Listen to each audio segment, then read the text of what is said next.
All right, I got my magnets back from the carburetor shop up in Minnesota, and I've got them attached. They were very weak, and they were not able to get they were able to get these bells to work, but they would not ring the telephone over here.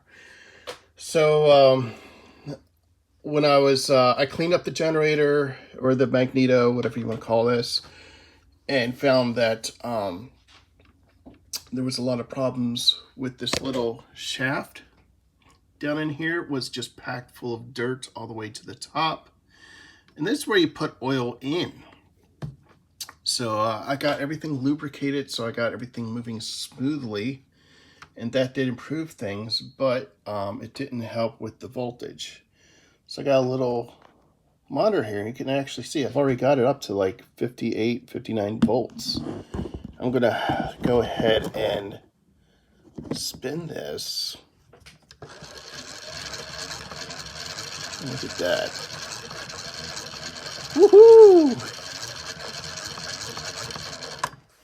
So that's definitely gonna do something. I have now hooked up the generator all the way up to the leads over here.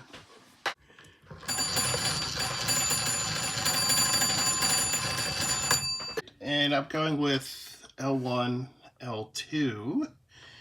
So this is probably going to have to, I'm probably going to use speaker wire later to connect the two phones together. But I'm not sure if you can, they're both ringing.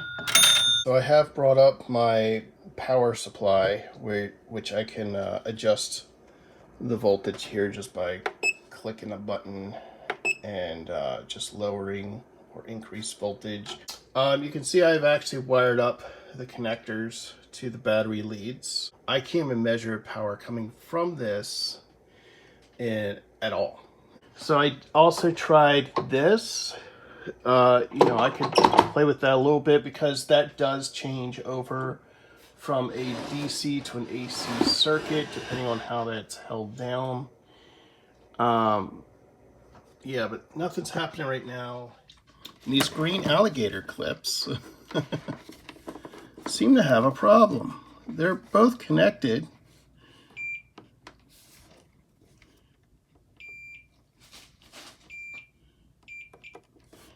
But there's a problem with the wire itself. There's no continuity.